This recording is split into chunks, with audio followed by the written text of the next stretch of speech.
properly, I think. Well, let's see. Let's do this. I'll do the same thing with the suggestions. So I will tell you what we've got. Let's see. Let me pull them up here. Bum, bum, bum. 1, 2. And then we might end up in one of John Newman's you counting the suggestions videos again. Oh my God, it's the best. He's the best. He is just so funny. He's such a good dude too. Yeah. It's just like he surprised me one day. He goes, "Oh, I put all these videos together of you counting." Yeah, I'm not entirely sure when he sleeps. He seems to just be constantly just Yeah. doing stuff. Yeah, he doesn't sleep at all. And he still has such a great attitude. That's the best part. Yeah. Let's see. We've got okay, my friend. 73 suggestions. Pick a number 1 to 73. Okay, I'm gonna make it easy on you and just go for 70. 70. All right. 72, 3, 2, 1, 70. Okay, so this comes from Helen Jones. And our suggestion is dun, dun, dun, dun, step aside. Step aside. Thanks, Helen. Hey, thank you, Helen.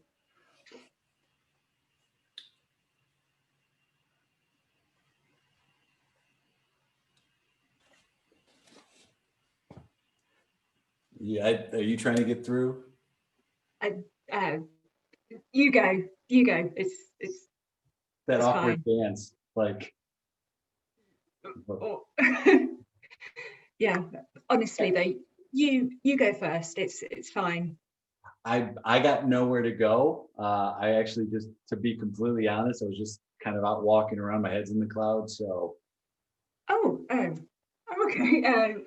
Well, okay. I guess I'll just yeah. They make these doorways so small. I know they really do, don't they?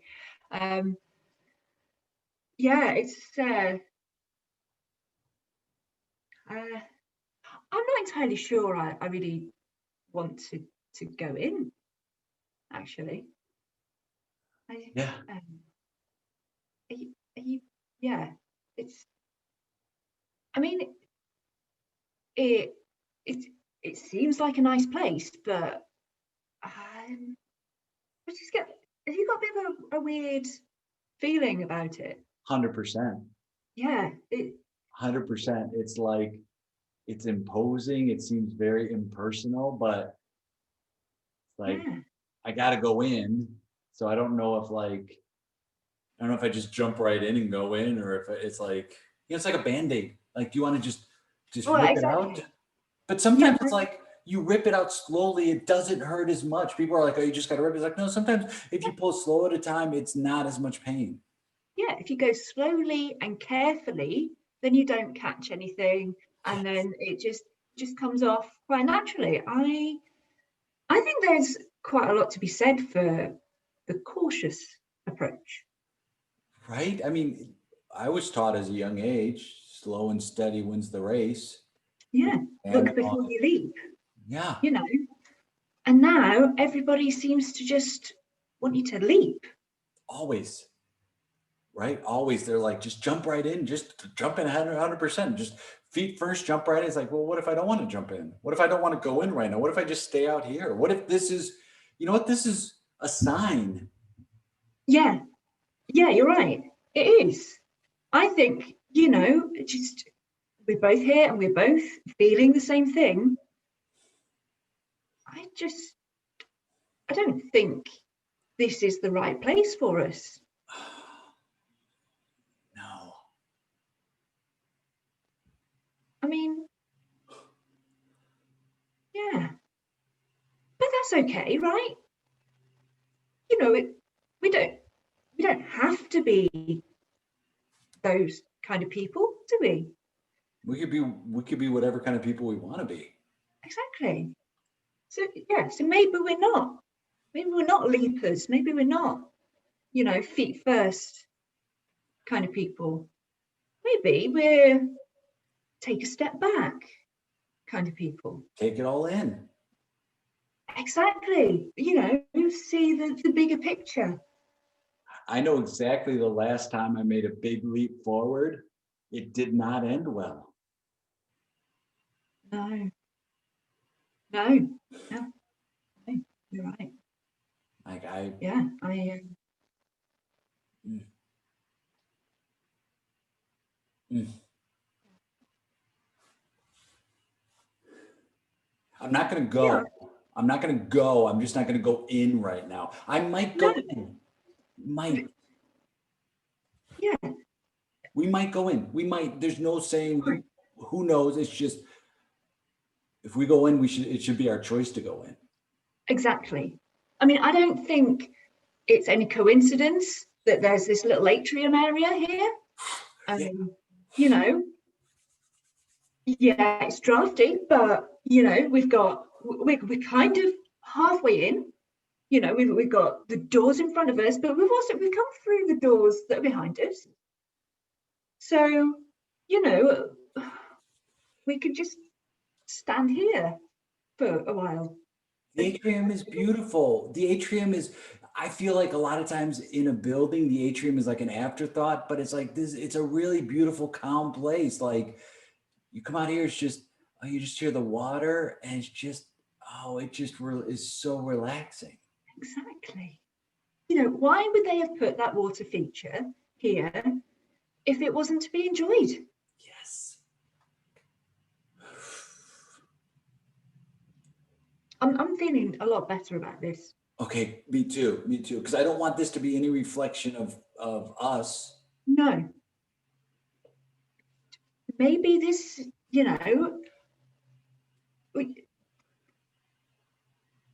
What? maybe this isn't the venue for us. Yeah. People said, go and get married in a big fancy building. It's the biggest day of your life. And now that we're here, I'm just feeling like, well, it is a big day No doubt. in our lives, No doubt. but it's more like a continuation of the most important thing in our life. I'm so glad you said this. I mean, I feel like I'm getting a lot of pressure from my mom and like she wants because she wants I always thought like, the parents were always the ones who wanted the wedding because they could do it the way that they wanted to, not the way that they went through and had their wedding. They didn't really have a choice. And now I'm like, I don't care if it's in a big fancy building. I don't care if it's in a barn. I don't care where it is. Like that's not the important part. But I'm not a bad vibe. I'm just like, I'm just not feeling it. It's just not us. It's not We're not fancy people. No, not in the least. We're just simple. Yeah. I feel this is gaudy. I'll be honest, It is. this is gaudy. There's so much glass and chrome and just so much going on. And I just want it to be us and our friends. I want it to be like a party. I don't want it to be something I'm stressed out about. I want it to be something I'm looking forward to. I want it to be, like you said, a continuation of us. Yeah. With all the people that we want there, not a guest list of 500. I'm so glad it's out of control. I don't care about 500 people. I want to be able to talk to the people I want to talk to and not have to talk to the people that other people want me to talk to.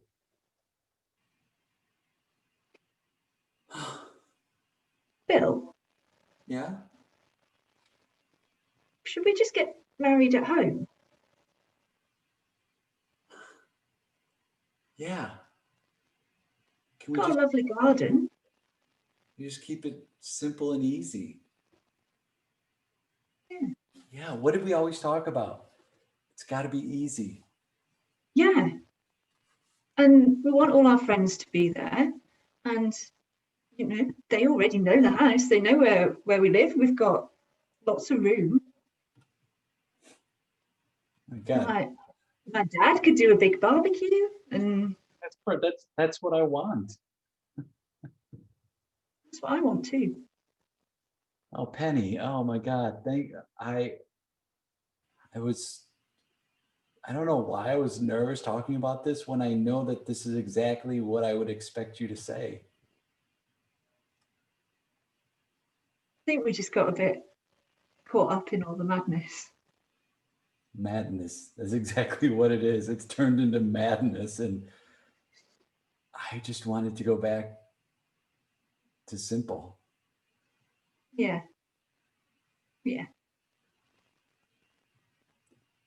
Shall we go? Yeah. It is. I mean, the atrium is beautiful. Part of me just wants to sit here for a minute because I never appreciate atriums, No. but it's, Can we build an atrium at home? yeah. Yeah. Do that. Let's get an atrium. Thank you. Thank you. I'm gonna see if they'll validate our parking. Yeah. Scene. Oh, let's go get married at home. Oh my God! Like, have you ever been married? I am married, yeah. You're married. Did you Yeah. have a big ceremony and a big wedding? No, it wasn't a big wedding. We got married at Rochdale Town Hall, which, if anybody listening to this is in the UK, Rochdale is quite a rough place, but has a beautiful town hall with like really lovely architecture. And then we went to an old schoolhouse for the reception, and it was just lovely. It was just like a big party, exactly like we've just been talking about with friends and family, and just chilled and nice. I mean, I think I was married. I got married. I'm divorced now, but I got married. And when we got married, it was the same thing of like, we didn't want it to be like this huge party. We definitely were like, we're not going to get married in church because we didn't go to church. Yeah. But it's like we did have that conversation of not inviting people there who were like, and having to have conversation with my mom about like, I can't invite these 5 church friends of yours because it's a limited space. And you know, the time to meet them is not at the wedding, but keeping something really simple. So you look forward to that day rather than if you're so stressed out, you can't wait for it to end. Yeah. Yeah, no, yeah, when we got married, it was just like the best party, like with all our friends. It was just like, oh, this is what it should be like. This is lovely. I mean, it should be that day that you're like, oh, I don't want it to end. That party where you're celebrating with your friends and your family, and like it's just everywhere you turn, it's like it brings another smile to your face. Yeah. How long? Oh, that was such a lovely scene. It was so great. I loved it, and I loved like I was thinking the same thing when you called it out that we were at this building, like we had to go in to like either sign the marriage certificate, or for some reason we had to go into this thing, and neither of us wanted to do it.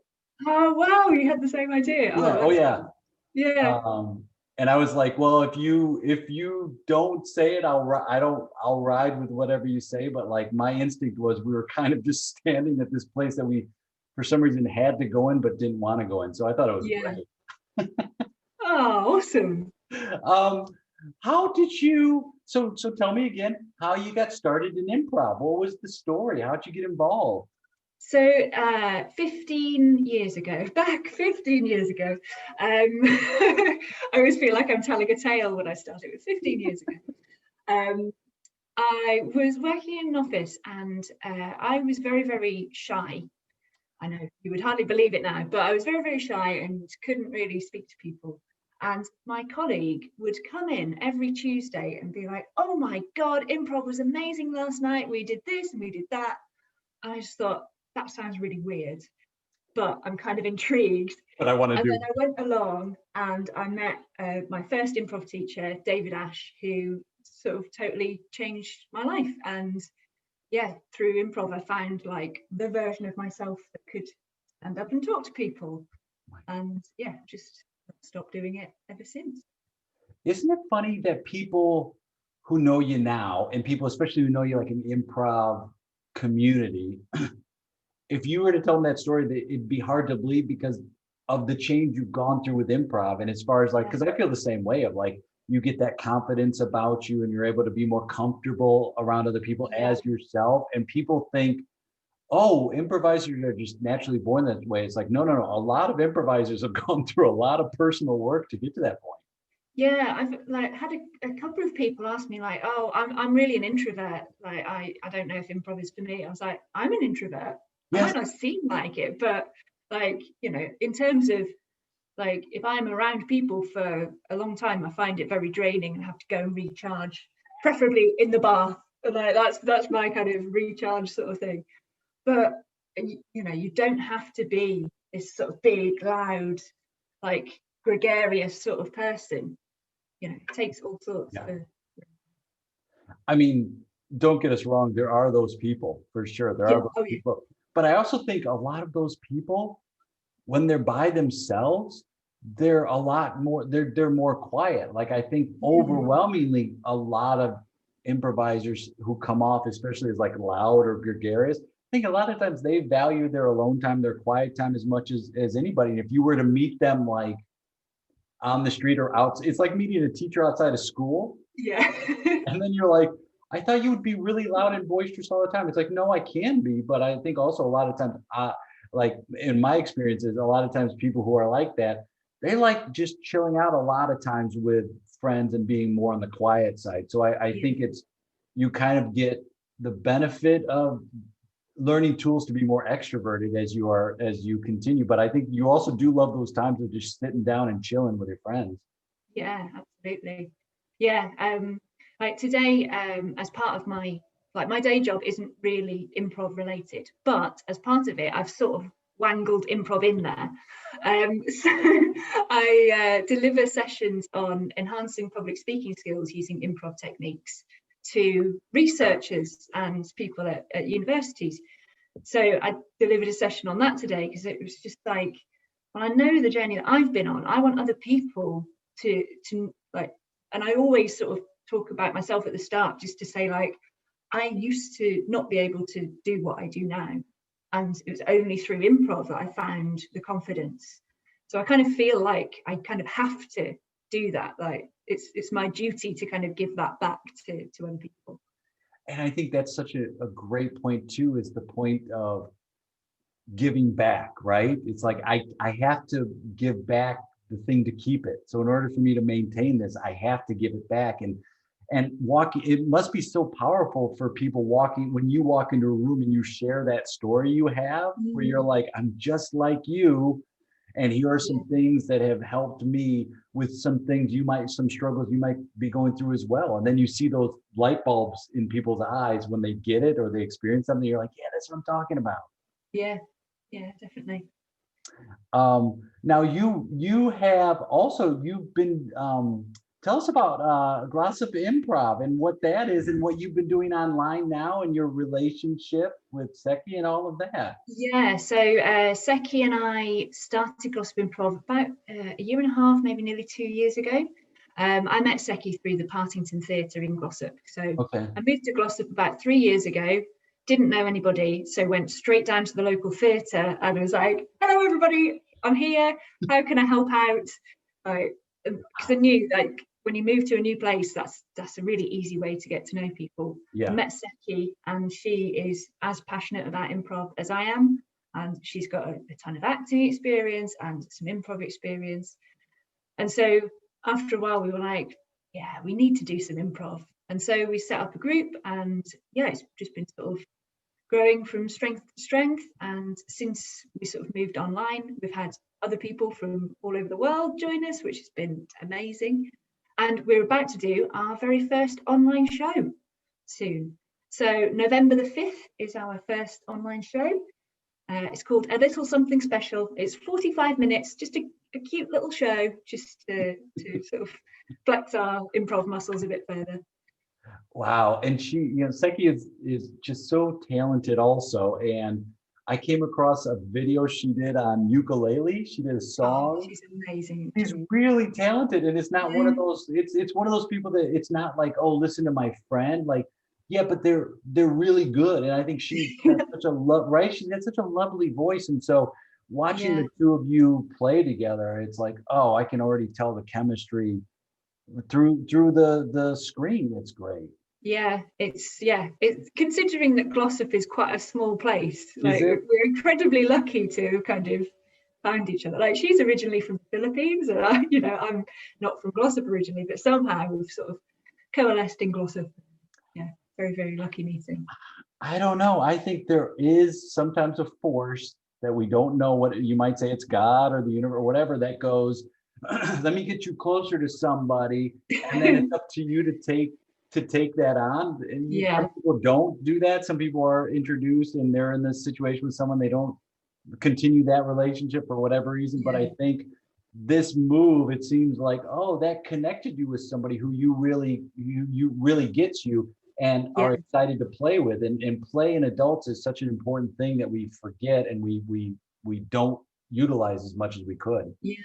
It's such a good tool for building friendships as well, because I've met some like incredible people through sort of this online improv.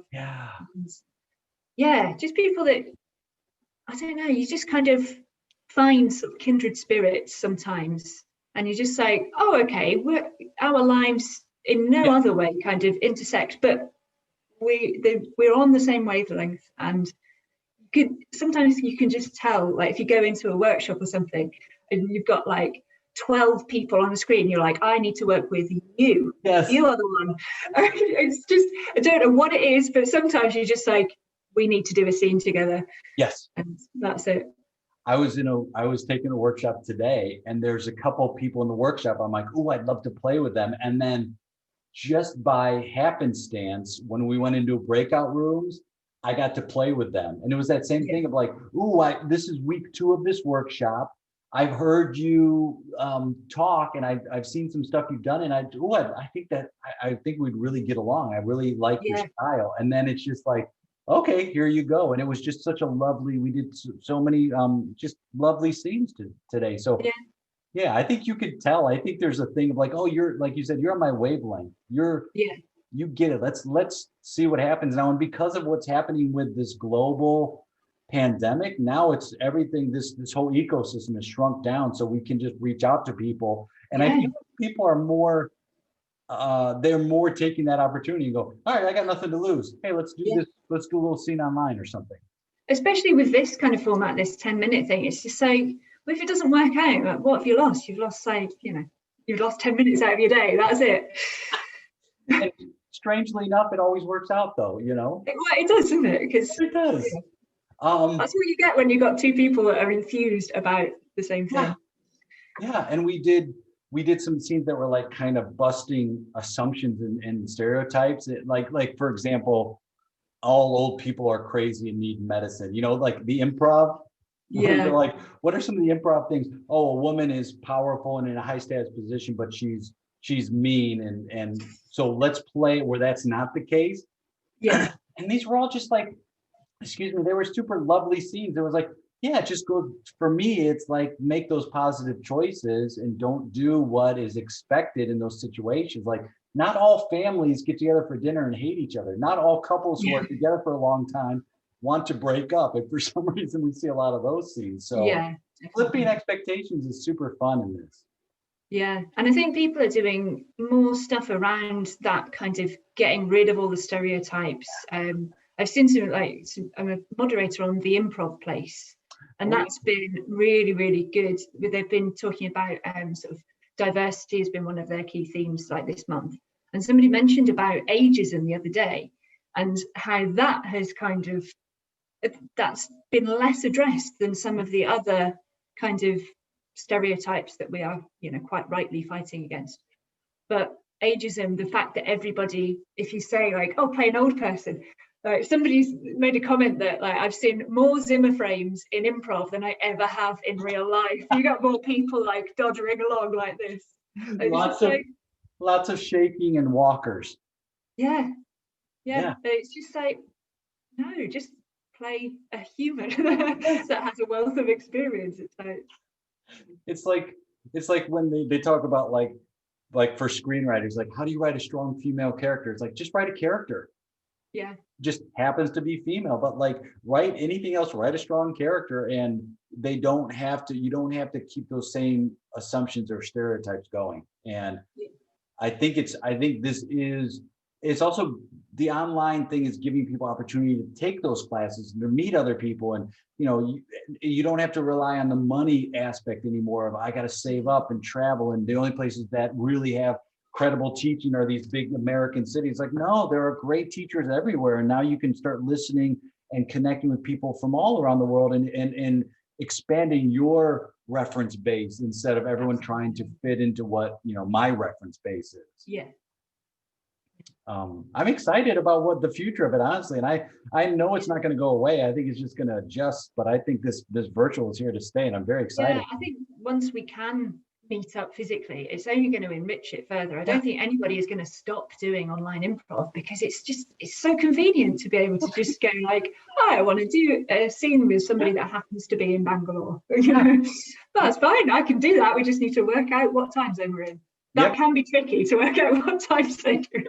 Well, now especially because you're in the UK and you just had your daylight save, your clock moved. Yes. The States is Sunday, so it's this coming Sunday. So the workshop I was taking today was based on UK time, and I was an hour early because it was like, oh shoot, I forgot the time. So I'm sitting there in the waiting room, and then the message was like, oh no, the clocks was like, right. So small price to pay, right? Small price to pay. Absolutely. What's the best way for people to get a hold of you and follow what you're doing online and check out things you're doing, get a hold of you? The best way is Glossop Improv on Facebook. And I've just recently set up my own website. So jessknapthine-hodgkinson.com. It's great. I know you sent out something like, how is it? It's like, it's awesome. It's really easy to navigate with lots of good information. So that was great. Thank you very much.